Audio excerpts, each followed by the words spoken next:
Nah, sekarang saya share screen. Sel lagi ya, Sel. Oke. Mungkin saya bisa minta tolong Pak Bambang untuk membacakan ya, untuk membacakan bacaan pada malam hari ini. Nah, ini saya share di screen-nya. Oh, ini ada Romo Yusuf sudah masuk. Sebentar Romo, saya jadikan co-host ya, supaya bisa share screen barangkali bukan. Nah. Oke. Nah. Ini kayak gini, Non.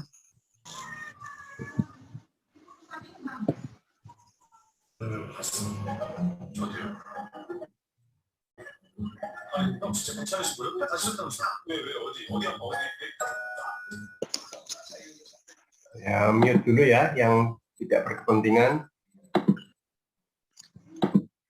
Monggo Pak Bambang, Pak Gustinus Bambang Setiawan bisa bantu dibacakan.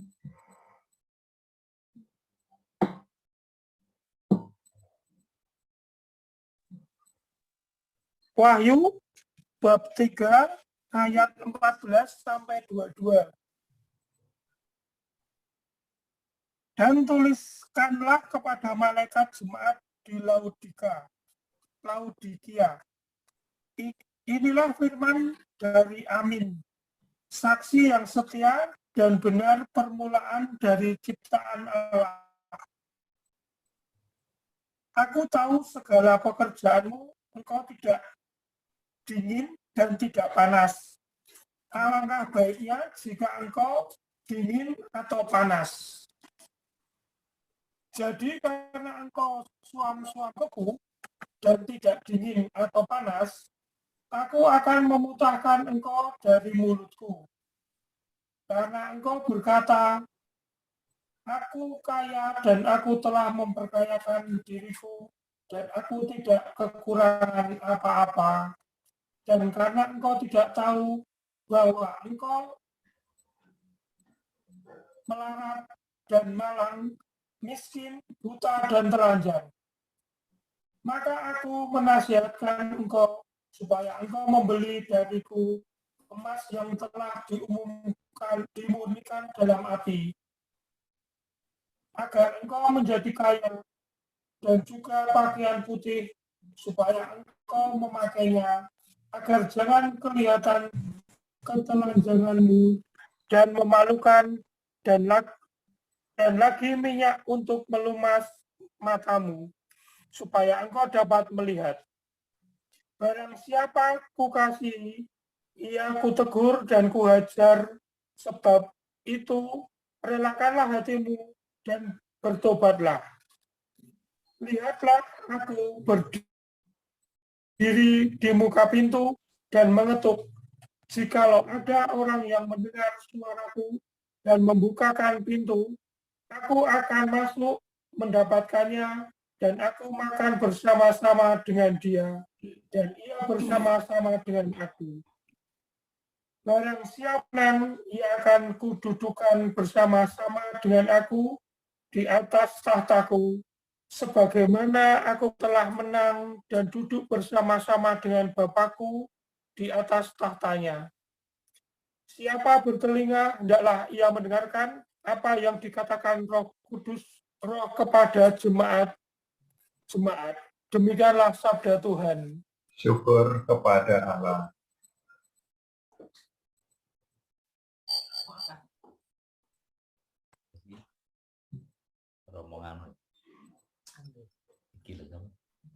Baik, berhubung Romo Yusuf sudah hadir, saya serahkan monggo Romo untuk mendampingi kami, memandu kami menjadi fasilitator kami. Baik, terima kasih Pak Dedi. Selamat malam Bapak Ibu, Saudara-saudari semuanya. Selamat malam, Romo. Semoga suara saya terdengar dengan jelas ya. Baik, malam hari ini kita akan melanjutkan pendalaman iman PKSN kita.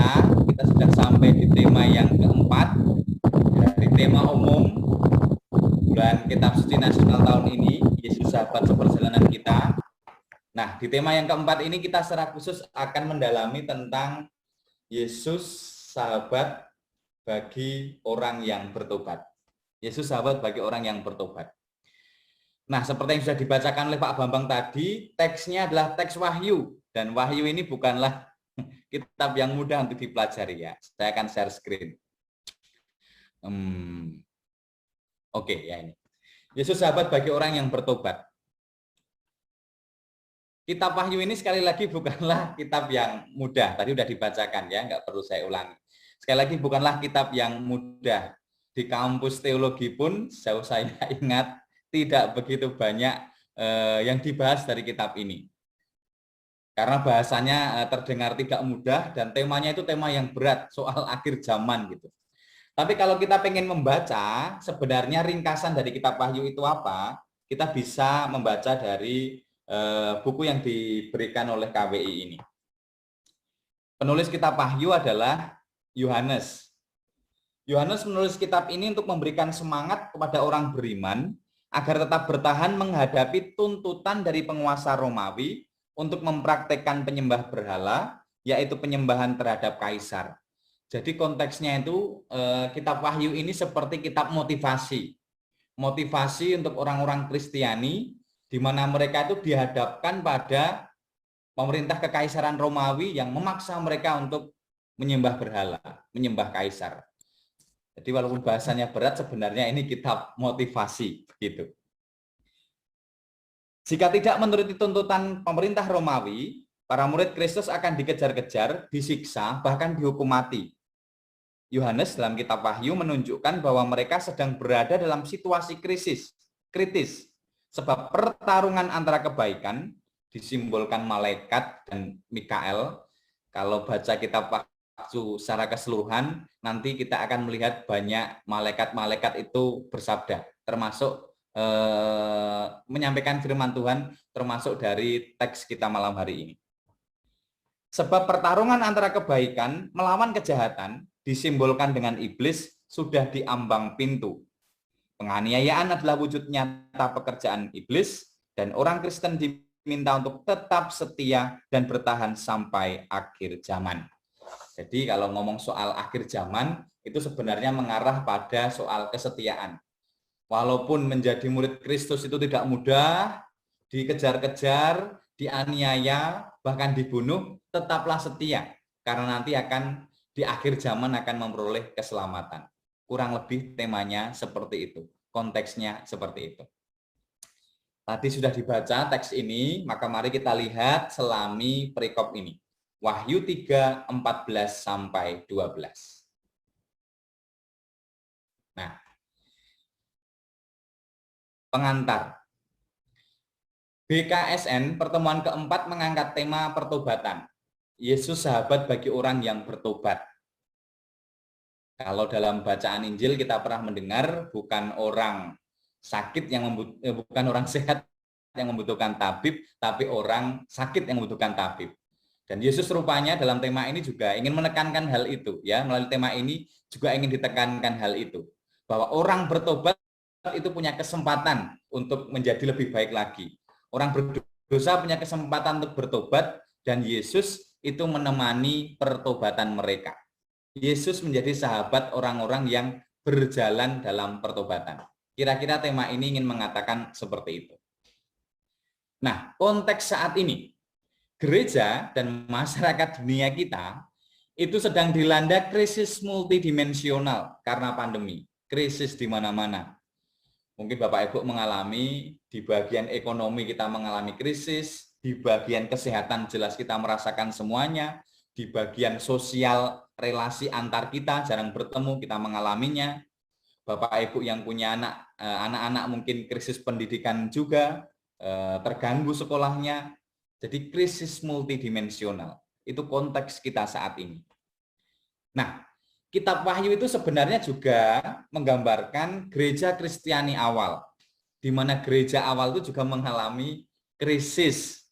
Krisisnya dalam bentuk penganiayaan dan pengejaran oleh tentara Romawi.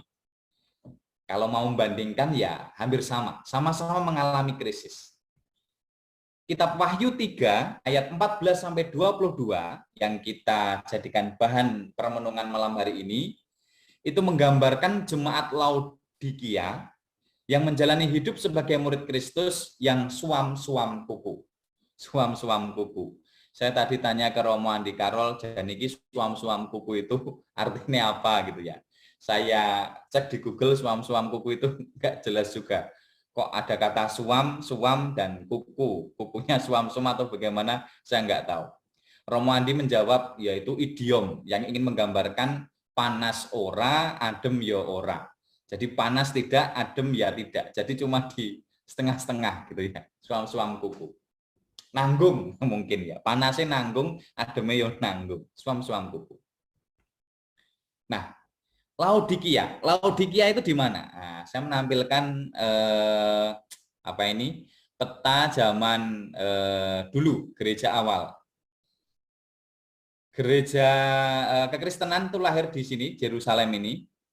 Lalu kemudian menyebar ke berbagai penjuru, terutama di wilayah Laut Mediterania ini.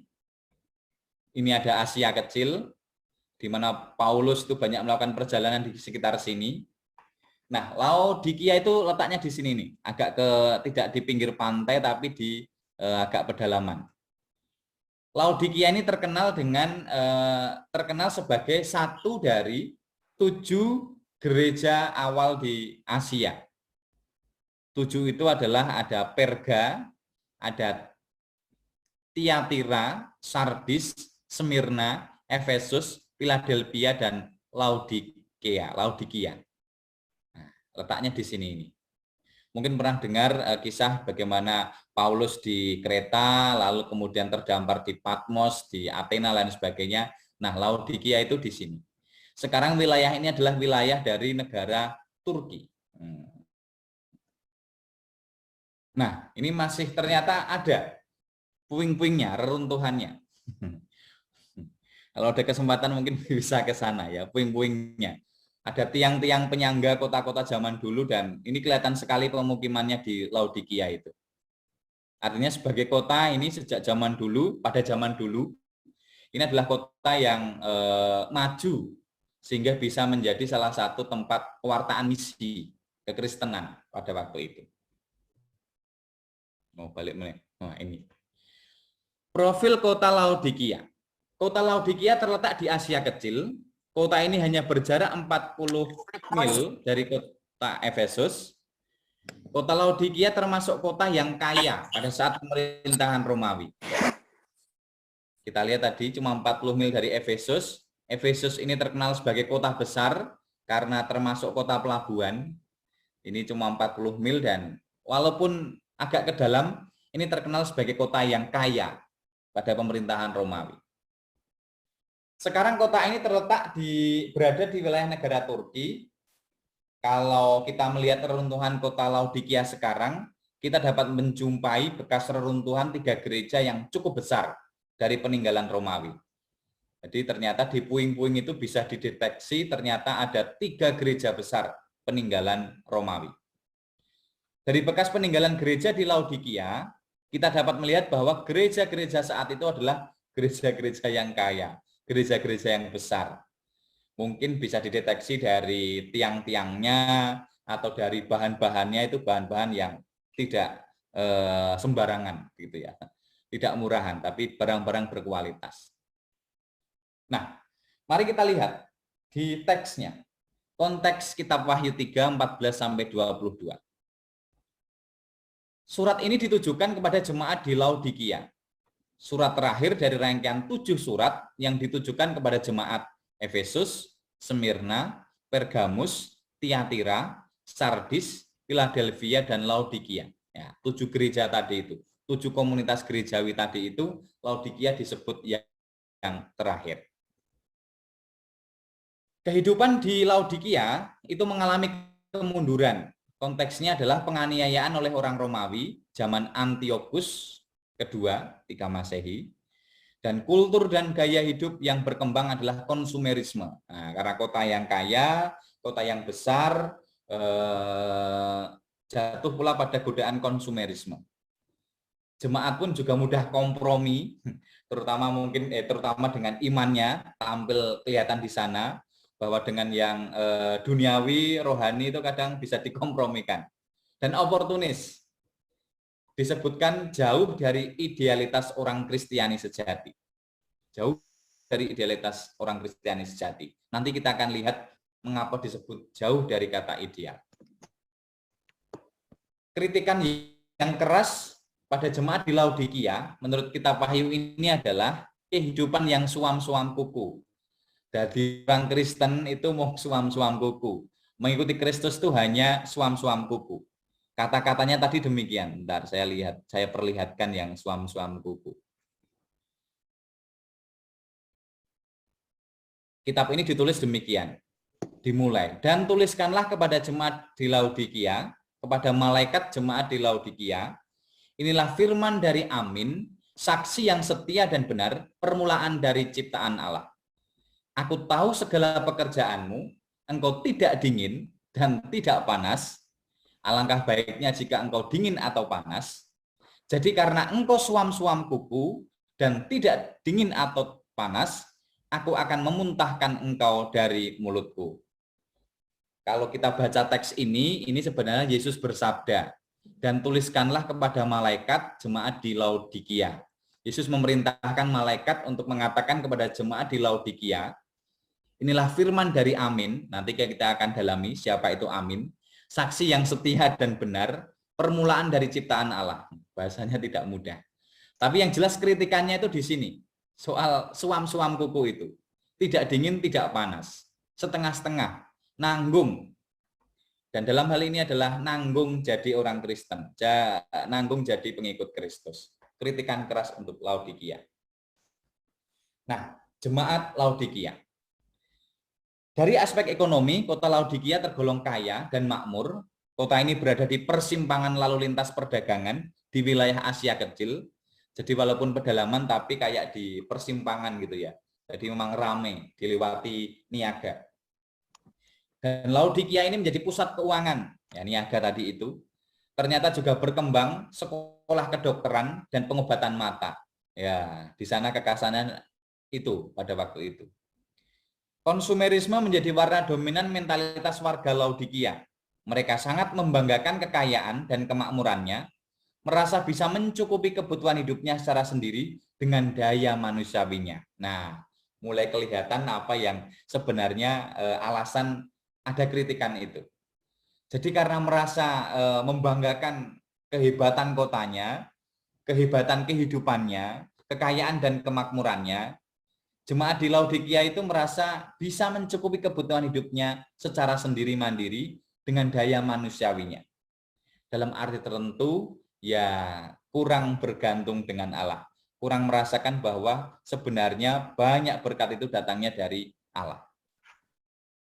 Nah, tadi saya menyebutkan di awal teks ini itu ada kata-kata istilah-istilah yang tidak mudah. Yesus memerintahkan malaikat untuk menuliskan firman-Nya kepada jemaat di Laodikia. Inilah firman dari Amin, saksi yang setia dan benar, permulaan dari ciptaan Allah. Dari sabda ini itu kita melihat ada 3 istilah yang ini maksudnya apa gitu ya.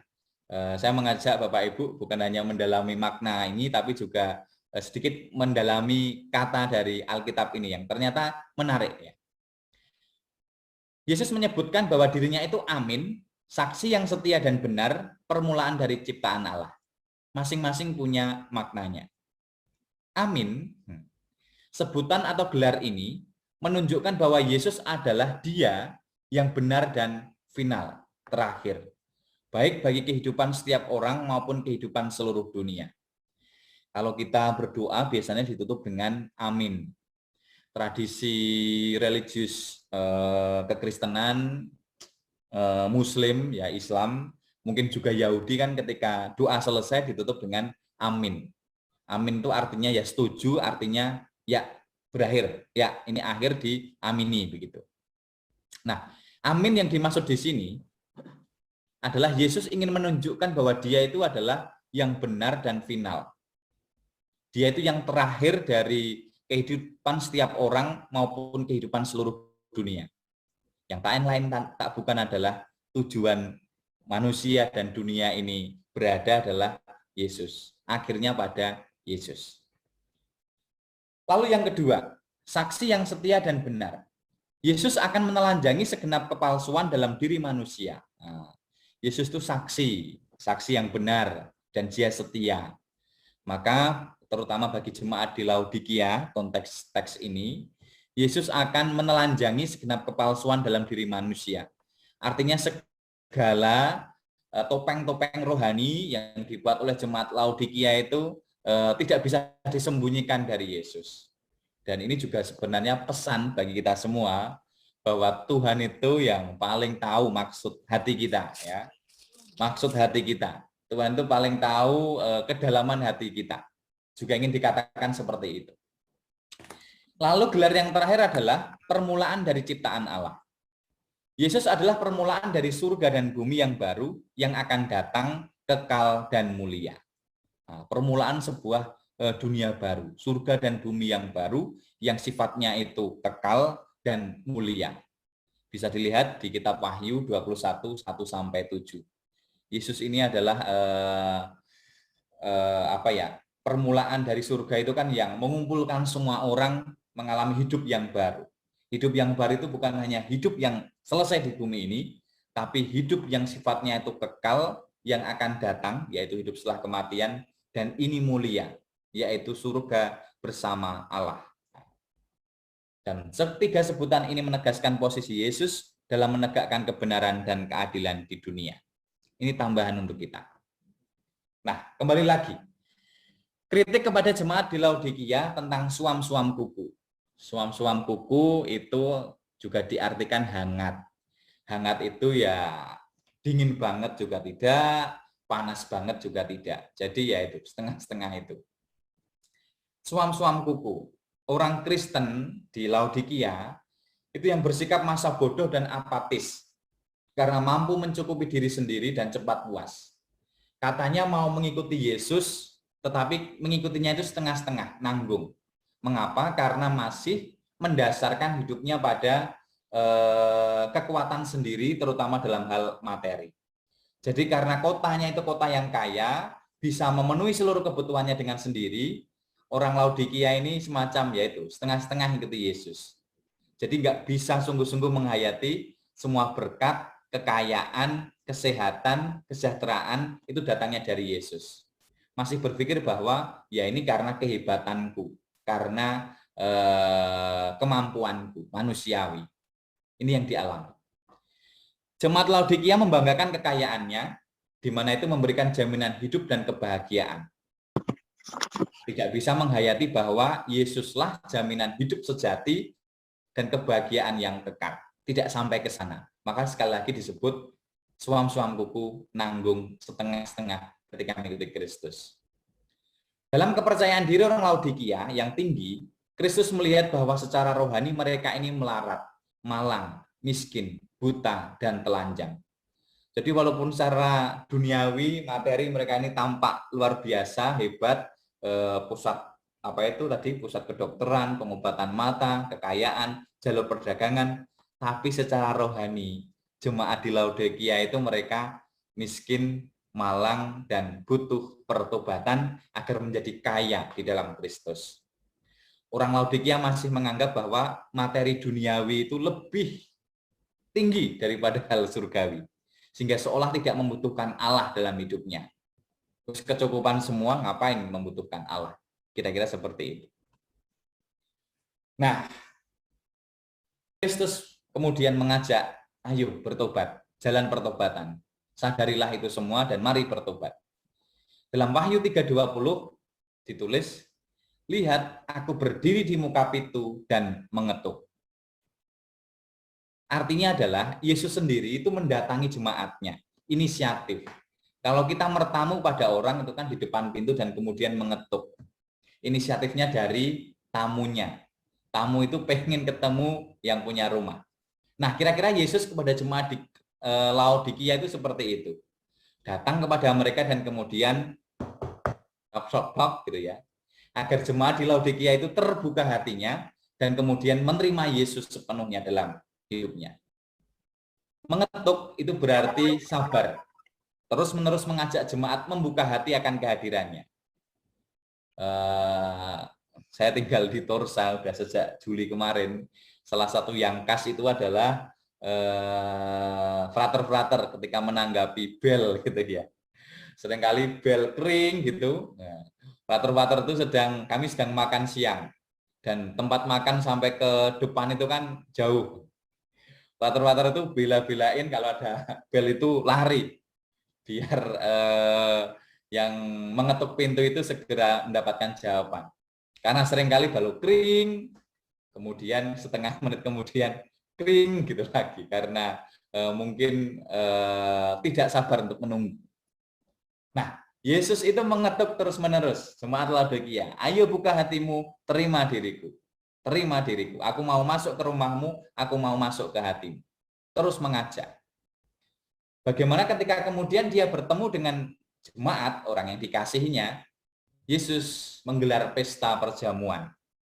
Dan pesta perjamuan apalagi adalah tanda kedekatan, intimasi, di mana Yesus tinggal bersama mereka tinggal bersama Yesus, manete in me et ego in vobis, tinggallah bersama aku dan aku dalam kamu, dan di sana Yesus memberikan jaminan keselamatan. Yesus mengadakan perjamuan dan dia mempersembahkan dirinya agar orang-orang selamat. Nah, jemaat Laodikia ini seperti domba yang hilang. Yesus mengetuk hati mereka untuk kembali bersama dengannya. Membuka pintu itu ibarat kita pulang kembali pada Yesus dan merasakan keselamatan yang sejati dan kekal.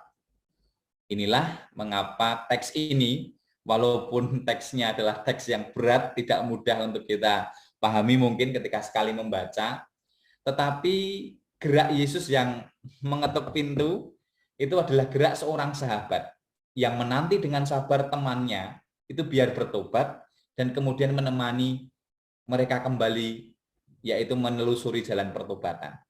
Yesus sahabat orang bertobat adalah Yesus yang mengetuk pintu sampai pintunya benar-benar dibuka dan kemudian orang itu benar-benar menerima Yesus. Itulah Yesus Tuhan kita. Nah, kemudian dilanjutkan dengan nasihat Yesus kepada jemaat di Laodikia. Ayat 18-19. Ada 3 nasihat. Yang pertama, nasihat pertama. Membeli emas rohani. Hal-hal rohani tidak dapat dibeli dengan harta manusia, tetapi dengan iman. Relasi kita mendalam dengan Kristus itu pertama-tama bukan dibeli dengan harta manusiawi, tapi dengan iman yang mendalam. Perintah kembali kepada Yesus adalah kekayaan sejati. Kita mungkin bisa, kita mau pulang ke kampung halaman kita, gitu ya. Saya asli Sragen, saya bisa membayar tiket kereta segini, saya pulang ke Sragen bisa.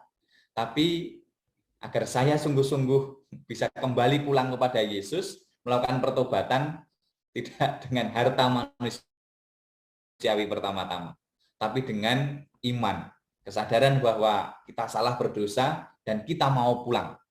Maka ini perlu membeli emas dalam tanda kutip rohani, agar jalan pulang kita itu adalah melalui iman, bukan melalui harta manusiawi.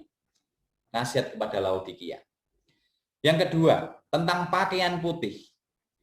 Pakaian putih polos itu adalah lambang kesederhanaan, sekaligus juga kemurnian, kesucian.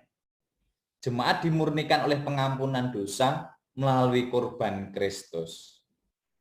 Pakaian putih adalah tanda kesucian, kemurnian itu. Maka korban Kristus itu sebenarnya juga menghadirkan pengampunan dosa. Kita yang berdosa, yang diibaratkan punya banyak noda, kotor, karena korban Kristus yang menyelamatkan, dosa kita diampuni, jiwa kita dimurnikan. Maka kenakanlah pakaian putih, artinya seperti itu. Diingatkan bahwa Kristus korbannya itu membersihkan kita dari dosa dan memurnikan jiwa kita. Nasihat yang ketiga, tentang mengolesi dengan minyak. Adalah proses penyembuhan spiritual dan pencerahan rohani yang disediakan oleh Kristus. Biasanya kan dengan minyak, diolesi dengan minyak itulah gambar pengurapan itu Roh Kudus yang hadir, pencerahan.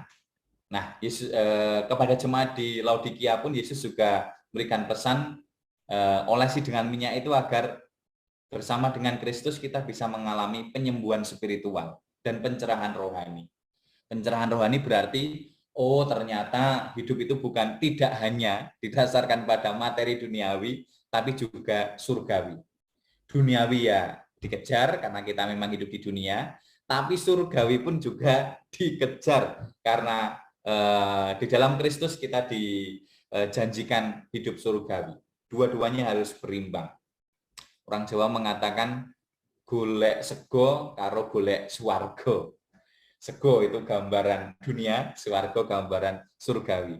Dua-duanya harus sama-sama disadari. Dan pesannya, ini sepertinya yang terakhir, pesannya, Wahyu 3:14-22, agar kita tuh semakin mawas diri terhadap godaan untuk mempercayakan hidup kita kepadanya, bukan pada harta kekayaan atau hal-hal duniawi. Kita manusiawi itu sering menyandarkan hidup kita pada hal-hal duniawi, entah itu kekayaan, entah itu kecerdasan, entah itu keterampilan, dan merasa bahwa manusiawi kita itu sudah sangat super, sehingga nggak perlu membutuhkan Tuhan. Itu pula yang kita jumpai di Barat, di mana ateisme, agnostis itu mulai tumbuh dengan entah subur atau enggak, tapi tumbuh dengan berkembang cukup pesat, karena mereka merasa ya sudah, sains sudah mencukupi, pengetahuan manusia sudah bisa menjawab ini dan itu, dan mereka melupakan bahwa ada dalam dunia ini yang namanya misteri, dan dalam misteri itu kita membutuhkan iman di mana Allah ada di sana. Kitab ini mengajak kita untuk jangan hanya menyandarkan hidup kita pada hal duniawi, tapi juga kita percayakan seluruh hidup kita pada Kristus sang sumber keselamatan sejati. Lalu kontekstualisasinya, kita hidup di pandemi COVID-19, sama-sama krisis dengan yang dialami oleh jemaat Kristen di Laodikia, di mana dalam pandemi ini kita diajak untuk semakin menempatkan Allah pada posisi prioritas dalam hidup kita. Semoga kita disadarkan bahwa ternyata pandemi ini membuat harusnya kita sadar sungguh bahwa tidak selalu ilmu pengetahuan itu bisa menjawab. Kesehatan sudah berkembang sangat pesat, tenaga medis, ilmu medis, tapi toh kita tetap babak belur menghadapi pandemi seperti ini. Sistem pemerintahan dan sebagainya yang katanya sudah sangat profesional, sangat baik, juga negara mana yang tidak benar-benar terhantam. Bahkan negara-negara besar pun juga mengalami efek yang sangat besar dari pandemi ini. Semoga ini menyadarkan kita bahwa memang kita manusia ini lemah, dan Allah itu begitu besar, sehingga sungguh seharusnya ini mengingatkan kita, mari kita semakin bergantung dengan Allah, makin beriman, makin mempercayakan diri kita kepadanya. Pesan yang ketiga yang menurut saya cukup praktis dan bisa kita praktekkan adalah melawan mentalitas suam-suam suku. Suam-suam kuku. Melawan mentalitas setengah-setengah. Kalau mengikuti Kristus, ya dengan sungguh, dengan total, jangan nanggung. Mengatakan ya ikut Kristus kok masih mudah berbuat dosa. Mengatakan ya aku Katolik, aku dibaptis, aku ikut Kristus.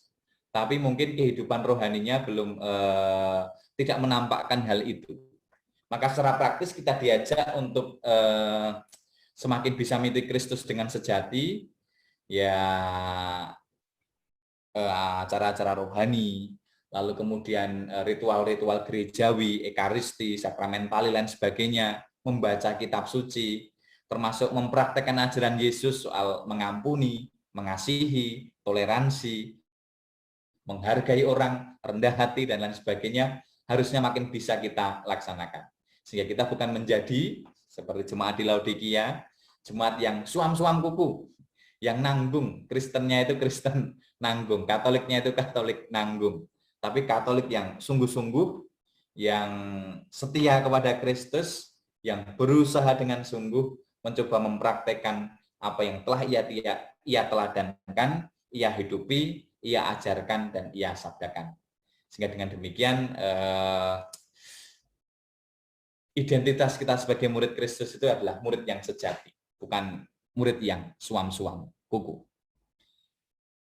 Sepertinya itu ya betul, itu saja yang bisa saya sampaikan pada malam hari ini, Bapak Ibu Saudara saya yang terkasih.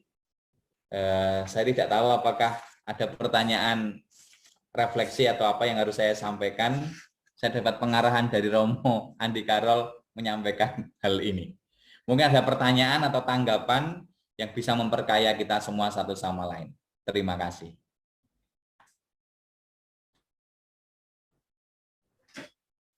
Monggo Bapak Ibu, barangkali ada sesuatu yang ingin ditanyakan karena mungkin ada yang kurang jelas atau pengen supaya lebih jelas lagi, mumpung ada Romo Yusuf. Jadi silakan saja, boleh angkat tangan, raise hand, supaya kita bisa atur siapa yang dulu bertanya, baru selanjutnya siapa kemudian. Monggo silakan Bapak Ibu, saudara terkasih.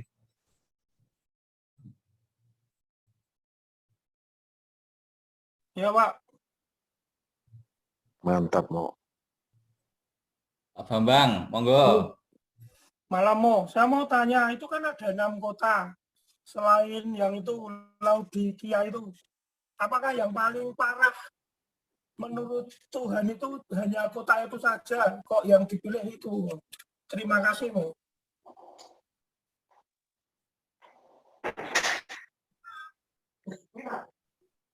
Oh iya, dari yang disebut memang Laodikia yang paling dalam tanda kutip paling parah, karena terutama soal suam-suam kukunya itu loh. Kota-kota yang lain pun juga punya persoalan masing-masing. Ya, Perga, Smyrna yang tadi itu. Tapi kebetulan mengapa teks ini kita ambil, kemudian kita jadikan bahan permenungan, ya karena ini konteksnya mungkin sama dengan kita. Pas dengan kita, yang mungkin karena pandemi ini kita jadi orang Katolik itu suam-suam kuku gitu ya. Ya, godaannya besar sekali jadi orang Katolik itu suam-suam kuku di masa pandemi ini karena alasan pandemi, aduh bisa ini dan itu yang lebih membuat kita nyaman gitu. Itu menurut saya alasannya. Tapi Laodikia memang disebut sebagai dari ke-7 kota itu kota yang ini yang karakteristiknya seperti itu. Kota yang lain pun juga punya pesannya masing-masing. Ya kebetulan memang tidak dibahas secara jelas karena ya ini biar lebih mendarat mungkin ya konteksnya ya. Jadi diambil Laodikia saja. Nggih, ngeten Pak Bambang. Turun. Terima kasih Pak Bambang. Monggo yang lain ada yang mau bertanya lagi. Kalau ada tanggapan boleh. Silakan.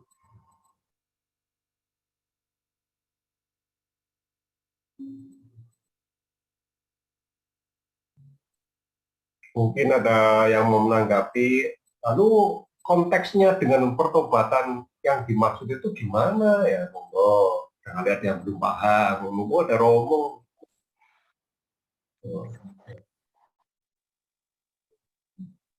Kalau sudah paham semua ya berarti hebat, bagus lah. Saya.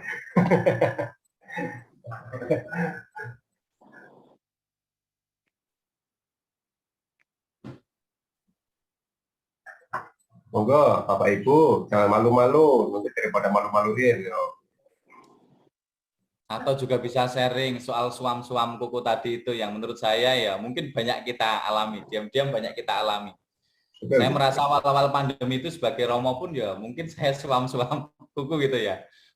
Merasa saya waktu itu masih di katedral, jadwal misa, pelayanan sakramen sudah banyak berkurang, lalu kemudian sempat kayak istilahnya gabut gitu loh, gabut mau gimana itu. Terus kemudian saya lari ke sepedaan, malah justru terlalu banyak bersepeda menurut saya waktu itu, sehingga ya mungkin suam-suam kukunya di situ ya, karena merasa pandemi terus punya banyak alasan untuk mentolerir yang harusnya bisa saya lakukan.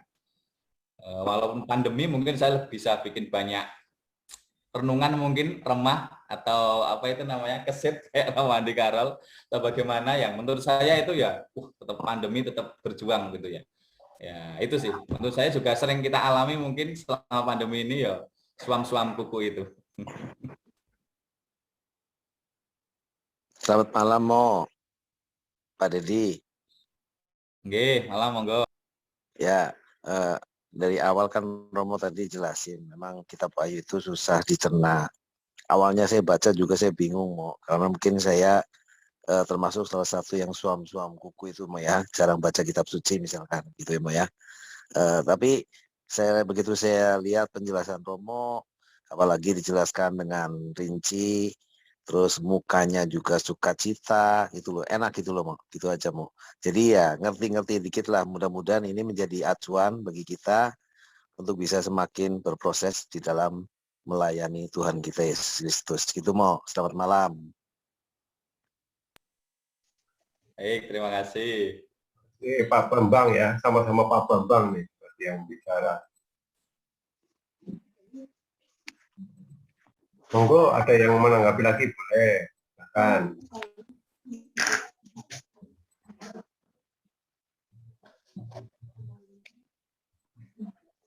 Ada yang berani kah? Mungkin, waduh ini karena temanya tentang nyangkut-nyangkut kekayaan loh. Saya sudah kaya ya, saya nggak butuh terlalu aktif lah di gereja. Saya sudah terlalu kaya mungkin ya boleh. Atau waduh kok saya dengan kekayaan saya kok belum ini ya, belum melakukan sesuatu yang berarti misalkan.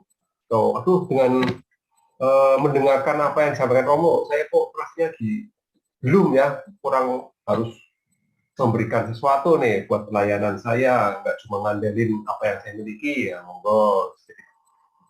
Oh, Bu Suwani, silakan Bu Suwani. Nah, boleh sampaikan. Selamat malam, Romo. Malam Bu Suwani. Romo mau ini aja kayak curhat aja kali ya. Ya, Ini kalau lagi masa pandemi ini kan juga kemarin-kemarin ya dari tahun lalu lah, itu sangat terbatas sekali kan untuk bisa pelayanan misalnya. Jadi kalau ke rumah sakit seperti itu. Nah, itu kan juga agak susah ya Romo, kalau misalnya kita sembarangan melayani juga takut terkena, misalnya takut kena sakit atau gimana seperti itu. Dan saya rasa juga para Romo juga terbatas sekali untuk melayani umat Katolik. Nah, padahal waktu itu memang banyak juga ya yang terpapar sakit dan bukan COVID gitu. Tapi karena rasa ketakutan itu jadi terbatas sekali. Itu aja Romo. Itu bagaimana ya, kalau kayak gitu juga susah. Iya. Sampai ada yang sakit di rumah sakit itu Romo, dia rajin sekali didatengin pendeta dari gereja lain Romo. Iya. Iya, Pak, betul, pandemi membatasi banyak hal. Semua bidang termasuk bidang gerejawi juga terbatasi. Terima kasih sharingnya Ibu, dan saya pikir ini bukan hanya Bu Suwani yang alami, tapi semuanya, saya pun juga. Tapi yang diajak dari teks ini adalah walaupun dalam keterbatasan, kita tetap bisa berbuat apa gitu. Kan sebenarnya konteksnya hampir sama dengan Laodikia. Laodikia itu hidup di masa penjajahan Romawi, ancaman penjajahan ini dan itu. Kita itu juga hidup di zaman penjajahan pandemi gitu ya. Karena virus pandemi seperti ini betul-betul membatasi kita, membuat bingung, membuat yang sebelumnya bisa kita lakukan nggak bisa kita lakukan. Nah, sebenarnya ini ajakan untuk kita bahwa bagaimana kita mengatasi ini dengan kreatif. Apakah masih bisa berpikir kreatif atau melakukan sesuatu pelayanan dalam rupa yang lain? Mungkin pelayanan sekarang nggak bisa mengunjungi apalagi orang sakit, mungkin bagi sebagian orang itu berbahaya, tapi dengan cara yang lain, misalnya apa gitu ya, misalnya kelompok doa dengan model seperti ini. Saya pikir ikuti pertemuan ini menggambarkan bahwa tidak suam-suam kuku gitu ya, Biasanya kita pertemuan di lingkungan, lalu karena pandemi udah nggak bisa. Mungkin kita bisa mengatakan, ya wis rasa bikin apa-apa daripada bikin masa berbahaya kumpul-kumpul.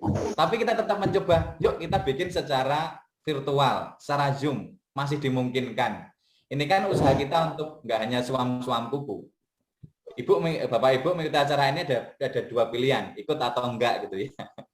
Tapi walaupun mungkin dengan Zoom mungkin lebih terbatas soal interaksi lain sebagainya. Jadi ya, tapi tetap dilakukan. Itu menurut saya usaha untuk tidak suam-suam kuku. Mungkin saat ini juga ada pilihan lain, nonton sinetron mungkin, Ikatan Cinta atau apa itu, atau nonton yang lain lagi, drakor atau apa. Tapi kita menyediakan waktu sungguh untuk ini, itu kan cara kita juga untuk biar tidak suam-suam kuku, menambah pengetahuan tentang kitab suci, lalu juga mungkin ada mencari inspirasi, insight untuk pegangan iman kita di masa pandemi seperti ini. Mungkin dari sharing teman-teman yang lain juga nanti bisa meneguhkan, memperkaya. Ya. Itu sih menurut saya. Iya, Romo. Cuman kebetulan juga di Tegal umat kebanyakan lansia loh, Romo. Jadi mereka tidak bisa mengikuti kemajuan zaman, jadi kayak pakai Zoom seperti ini ya. Kecuali mungkin ada anaknya, nah itu bisa dituntun atau gimana. Nah, yang orang tua yang sendiri itu loh, Romo, yang kasihan. Mereka nggak bisa kemana-mana dan nggak tahu juga gaptek gitu ya tentang ini. Jadi kadang ya itu kayaknya mereka malah butuh kunjungan gitu ya. Kasihan, Romo. Iya. Ya memang tidak mudah ya, apalagi sepuh sendirian, gaptek, ketemu langsung nggak bisa, virtual pun juga mungkin nggak bisa. Nah, ini mau bagaimana ya?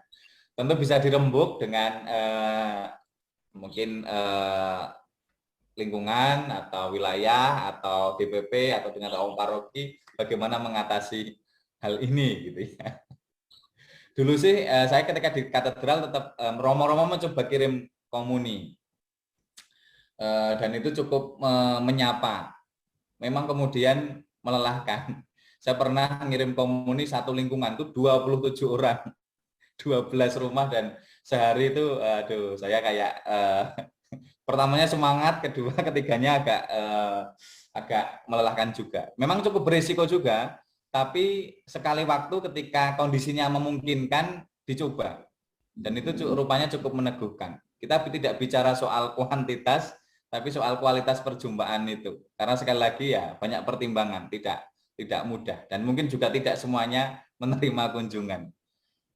Intinya adalah ya mencoba tetap berpikir kreatif apa yang bisa kita lakukan di masa yang tidak mudah ini. Sungguh tidak mudah ini. Iya. Begitu, Bu Suwani.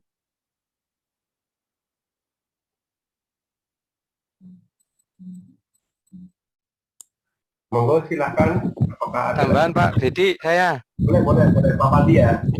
Ya. Pak Pandi. Selamat malam Romo dan semua saja. Selamat dalam. Malam Pak. Apa yang tadi disampaikan Romo memang untuk memahami isi kitab suci harus betul-betul tahu ya.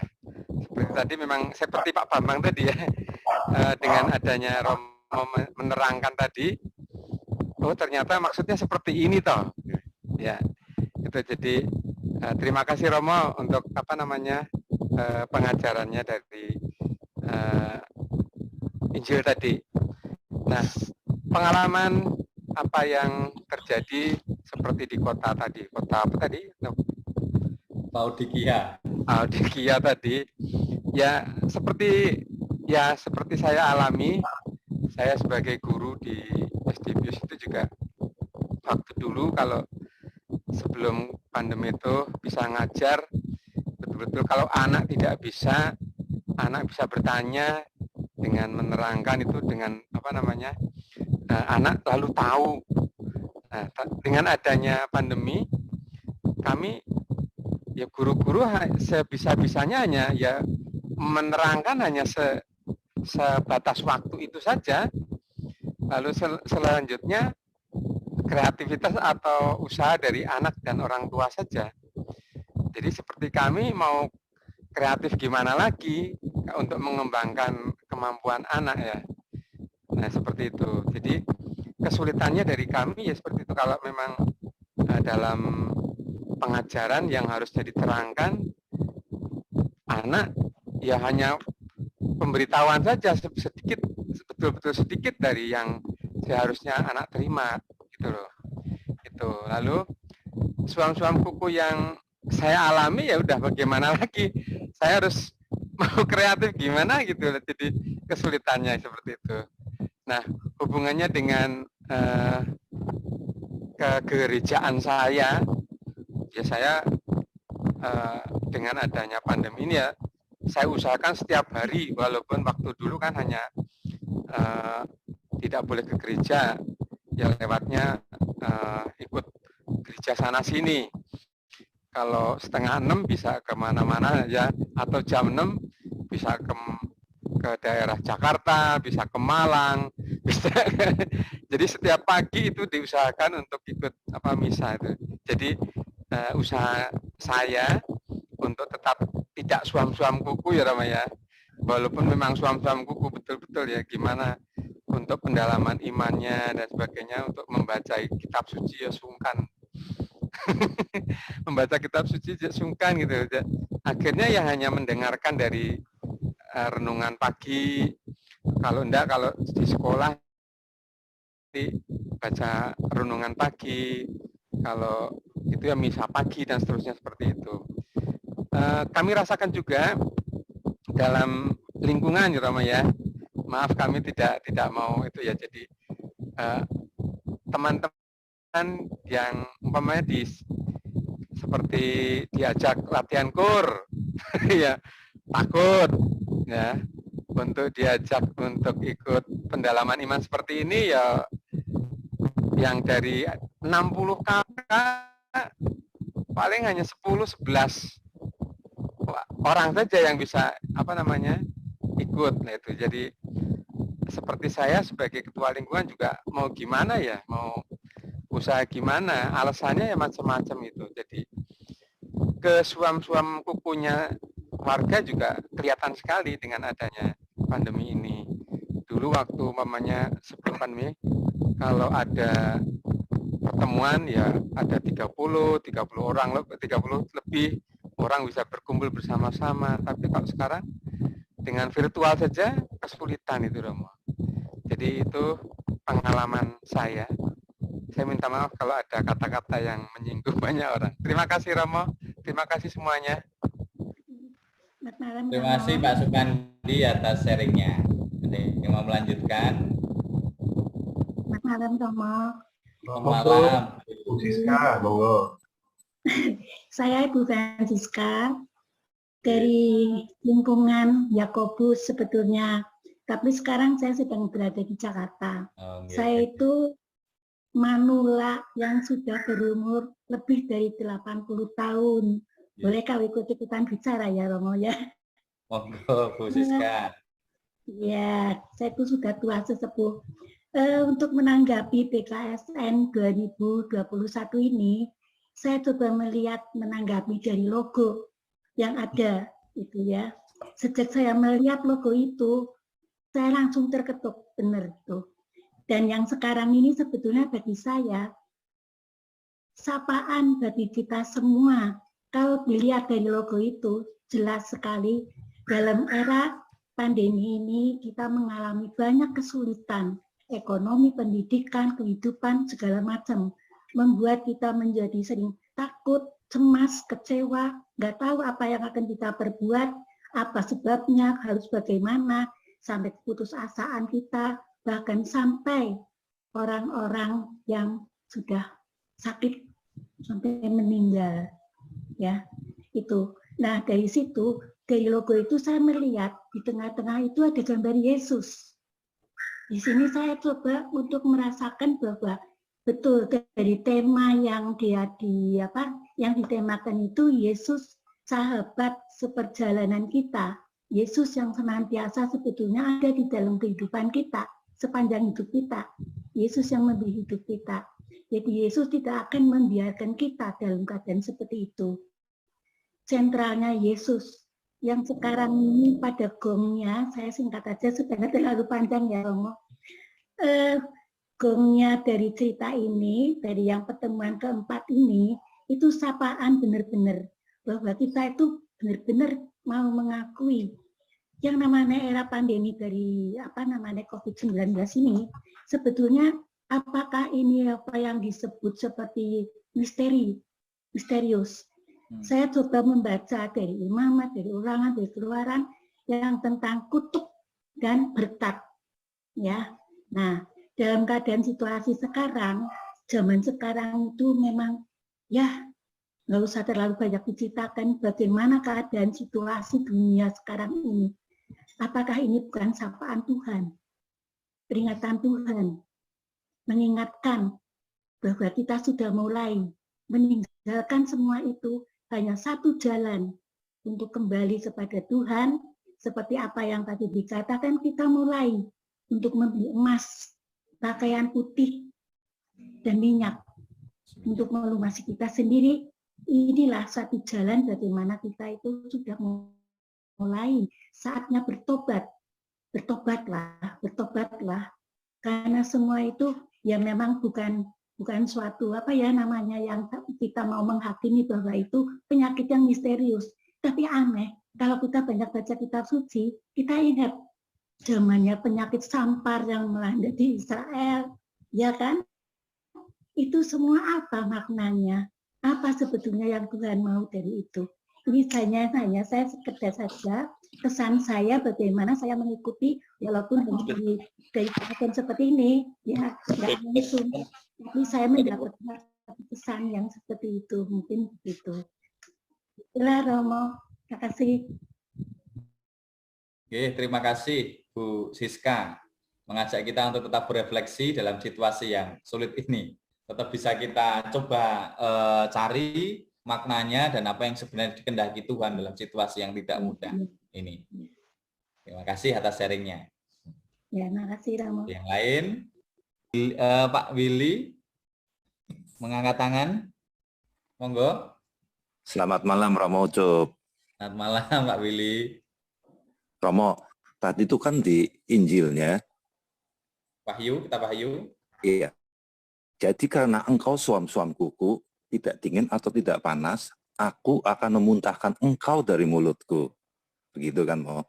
Tapi dia bahas juga bahwa alangkah baiknya jika engkau dingin atau panas.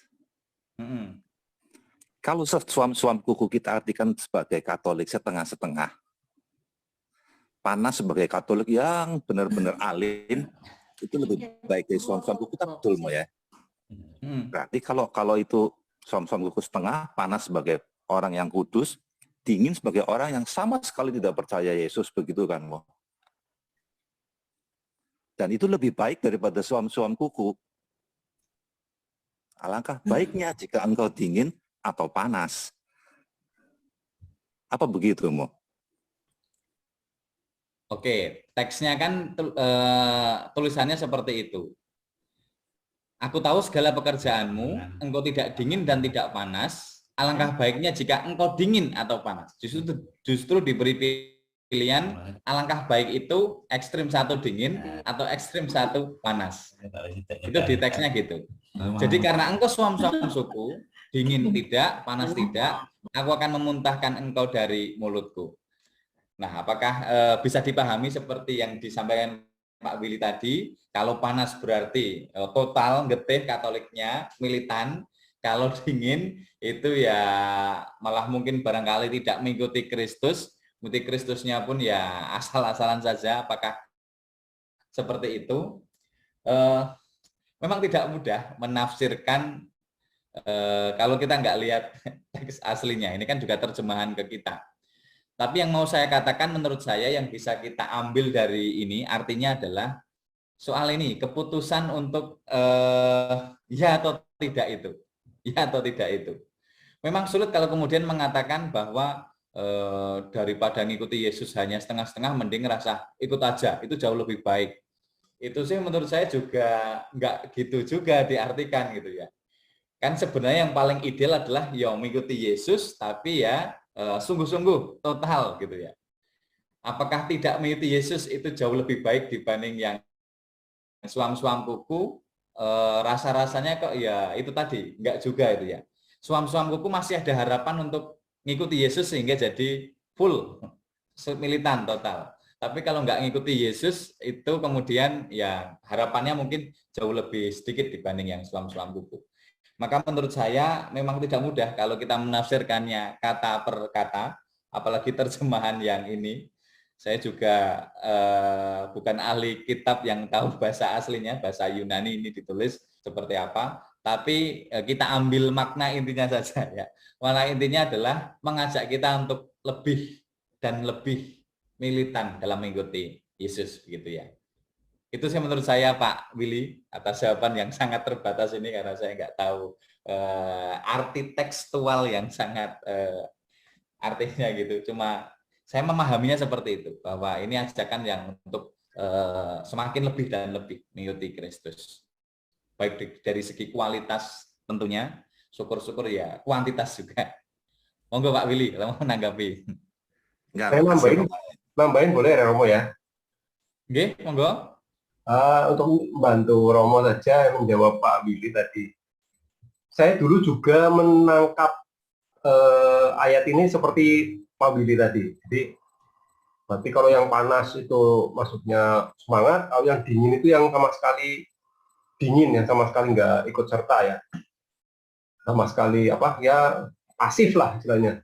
Jadi lebih baik yang bersemangat ataupun yang itu. Tapi setelah dibaca tadi saya juga mencari dari buku dan juga referensi, ternyata artinya bukan seperti itu Pak Willy. Jadi yang dimaksud lebih baik kamu panas atau dingin, jangan suam-suam buku itu dilihat dari konteks bahwa air yang ini untuk mengambil contoh dari kisah di Laodikia ini, air yang mengalir di Laodikia itu air yang mengalir dari kota lain, jadi bukan penghasilan sendiri.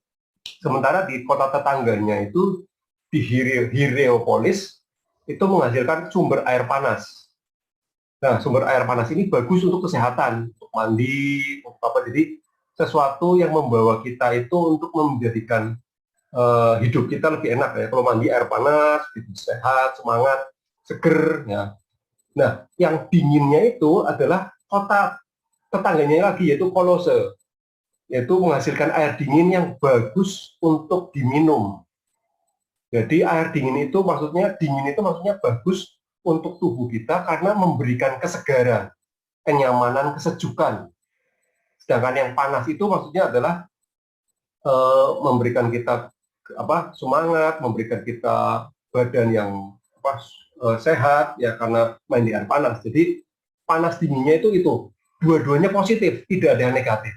Bukan berarti kalau panas itu berarti yang bersemangat, dingin itu berarti yang orang yang pasif-pasif aja. Enggak. Dua-duanya itu memiliki arti positif yang ingin dimaksudkan dalam kitab Wahyu ini, karena yang satunya itu memberikan semangat, ya orang Kristen itu harus memberikan semangat buat orang lain, menularkan semangat. Nah, satunya lagi itu orang Kristen itu juga harusnya memberikan kesegaran, kesejukan, bukan lagi menyebabkan pertentangan, kekacauan, keributan, tapi juga membawa kesegaran, kesejukan yang digambarkan sebagai dingin itu. Bukan lagi suam-suam kuku yang separoh-separoh. Itu aja mungkin tambahannya, Romo. Begitu Pak Willy. Terima kasih, Dedi. Terima kasih Pak Dedi. Ya itu yang ditulis di buku ini ternyata ya, kelewatan tadi saya. Duanya bukanlah ekstrim yang saling bertentangan, tapi yang ekstrim yang sama-sama baik, positif. Yang satu semangat menyala-nyala, panas. Yang satu dingin menyegarkan. Nah, orang Katolik itu ya, pengikut Kristus itu ya satu sisi ya memberikan semangat, bernyala militan, dan satu sisi juga menyegarkan kehadirannya, menyejukkan. Kurang lebih seperti itu. Begitu. Monggo barangkali ada Bapak. Oh, silakan Mas Adi. Wah, langganan di Mas Adi. Monggo Mas Adi. Ya, baik. Terima kasih Mas Budi. Selamat malam Romo. Yusuf. Malam Mas Adi. Oke ya. Romo, bacaan pada pertemuan keempat ini menarik apa ya? Menurut saya menarik Romo karena setiap kali mengetahui bacaan itu diambil dari kitab Wahyu, itu orientasi itu selalu mengarah ke akhir zaman. Dimanapun itu, bahkan teman-teman saya juga mengatakan seperti itu, wah ini Wahyu, ini pasti akhir zaman ceritanya. Nah, kemudian saya berpikir sebelum tadi Romo itu menjelaskan, apakah mungkin COVID ini itu adalah tanda akhir zaman itu? Setelah dijelaskan, oh ternyata ya betul. Bahkan saya akhirnya bisa menyimpulkan bahwa kitab Wahyu itu bukan akhir zaman, tetapi akhir dari bacaan di Alkitab. Gitu, Romo. Nah, berkaitan dengan ini bacaan pada malam hari ini juga Romo. Ini saya mau tanya Romo, itu antara ayat 19, 20, 21 dan 22. Itu di ayat 19 itu Romo, itu tertulis barang siapa kukasihi, ia kutegur dan kuhajar, sebab itu relakanlah hatimu dan bertobatlah. Diakhiri dengan tanda seru. Sementara pada ayat 20, 21, dan 22 itu diakhiri dengan tanda titik. Nah, yang ingin saya tanyakan itu apakah ada kecenderungan unsur Allah dalam perjanjian lama dan ada unsur Allah perjanjian baru, Romo? Karena yang saya ketahui itu kalau Allah perjanjian lama itu kata-katanya ya keras, kutegur, kuhajar, kemudian kisah Nabi Nuh juga itu membuktikan. Lalu kitab perjanjian lama itu diakhiri dengan perjanjian baru dari sikap Yesus yang lemah lembut. Maka kesimpulannya itu Allah adalah kasih. Nah, dalam bacaan itu di sini ditemukan ada unsur tanda seru itu Romo, akhir tanda seru itu. Apakah betul Romo? Seperti itu Romo. Nah, terus ini Romo tentang kaitannya dengan suam kuku. Menarik sekali Romo tentang bicara suam kuku di umat Katolik itu. Saya melihat suam kuku itu bukan hanya dari segi keimanan, tetapi dalam hal kitab suci, penguasaan kitab suci, Romo. Terus terang saja itu sebelum pandemi, itu pernah saya itu melihat sendiri ya, Romo. Ada beberapa itu orang tua dan anaknya itu ke gereja, itu ada bacaan itu, itu ada kitab suci ya, Romo, tersedia di gereja itu ada kitab suci. Membaca bacaan dari tertulis F, Romo, F. F itu kan Efesus ya, Romo ya. Anak itu bertanya kepada orang tuanya, Pak, F itu apa, Pak? Nah, dijawab dengan bapaknya itu, F itu ya itu Efrata. Nah, anaknya bingung cari, ditanya, Pak, halaman berapa ya? Dia buka saja Alkitab, dibuka halaman depan, daftar isi. Daftar isinya dibuka. Nah, ketemu halaman 232. Nah, si anak itu karena kebingungan ya, penguasaannya lemah, akhirnya yang dibuka perjanjian lama, ketemunya malah kitab ulangan.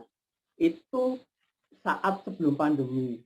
Nah, setelah pandemi ini saya tidak tahu, mudah-mudahan pendampingan orang tua kepada anak-anaknya semakin lebih sering, karena memang kalau tidak ada sama sekali bisa seperti itu nanti generasi masa yang akan datang, generasi muda gereja ini akhirnya seperti itu, Romo. Jadi ketika diberikan kitab suci, diberikan bacaan, sudah dibaca saja, bacaannya langsung daftar isinya dulu, halaman berapa. Nah, itu Romo.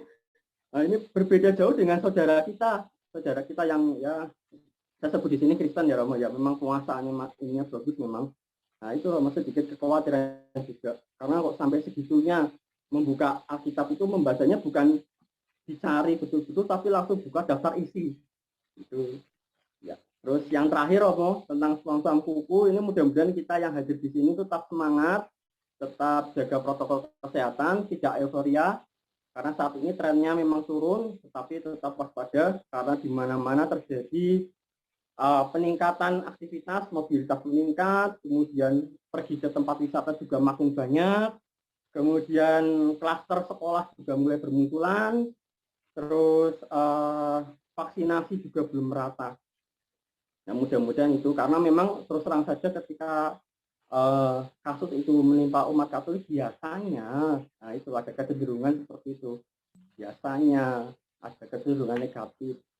Itu orang bilang, oh Katolik itu enggak taat nih, prokes nih. Ya, padahal ya belum tentu juga ya Romo ya, karena memang semua masyarakat Indonesia itu memang tidak itu ya, hampir semuanya majemuk, banyak, tidak hanya Katolik, ada Kristen, Hindu, Buddha gitu. Tapi kalau ketika berbicara sudah masuk ke kanannya Katolik itu selalu konotasinya ya seperti itu. Jadi kita tetap semangat, jangan melanggar prokes, tetap semangat saja. Sampai kapan? Ya, sampai sudah betul-betul aman demi kebaikan kita bersama. Demikian Romo. Mungkin yang tadi pertanyaan saya bisa dijawab Romo. Terima kasih. Selamat malam. Terima kasih Mas Adi. Terima kasih Mas Adi atas sharing dan pertanyaannya tentang tanda seru. Tanda seru itu kan fungsinya seruan, penegasan. Saya pikir terlalu jauh kalau kita menghubungkan ini adalah perjanjian lama, adalah perjanjian baru.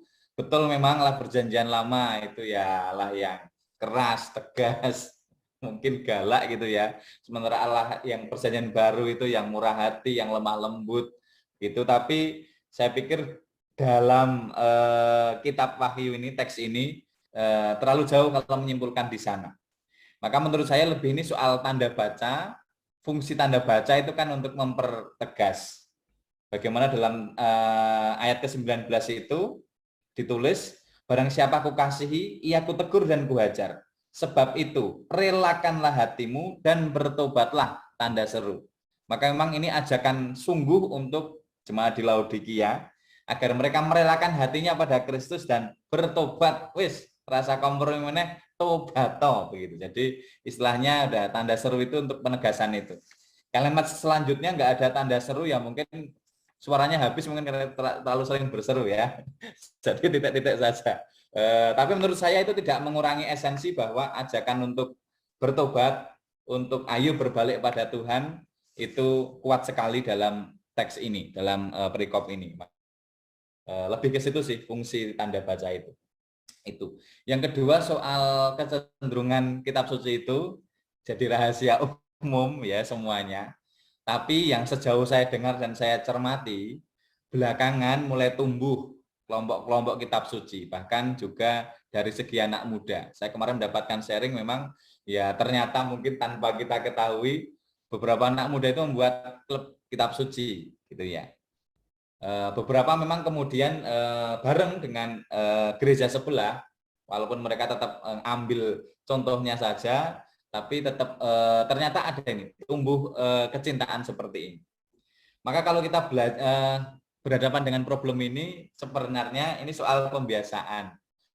Kalau sejak kecil anak-anak sungguh-sungguh dididik, saya pikir cinta kitab suci itu tumbuh. Menurut saya ya, karena mereka itu sumber imannya kan hanya kitab suci, sola scriptura. Sementara kita gereja Katolik ya kitab suci iya, tradisi gereja iya, magisterium iya. Ibaratnya itu kakinya itu 3, tripod gitu. Teman-teman Kristen ya Protestan maksudnya itu ya kitab suci saja maka kelihatan sangat menguasai ya sangat wajar gitu ya. Maka ya sebenarnya baik ya orang Katolik kitab sucinya ya, tradisi dan magisterium pun juga dihidupi, dihayati dengan baik. Itu ya mungkin biar tidak suam-suam kuku tadi itu. Tapi ya maksudnya ini PR bersama kita semua, termasuk saya pikir gereja, tenaga pastoral, para romo pun soal kitab suci ini harus digenjot terus untuk umat Katolik. Mulai dari pembinaan usia dini pun harus dipikirkan menurut saya. Terima kasih. Terima kasih Romo. Apakah ada lagi barangkali Bapak Ibu yang mau sharing atau mau menyampaikan keluh kesah atau pertanyaan? Persilahkan. Yang penting jangan curhat masalah rumah tangga ya. Ini ya. Romo nanti bingung malah jawabnya. Terkait dengan tema saja, tema BKSN kita yang keempat. Ini.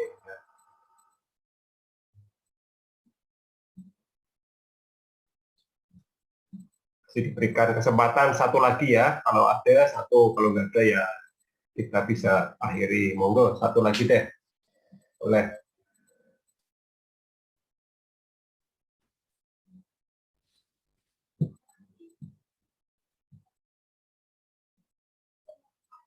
Cukup loh sepertinya, sudah 90 menit.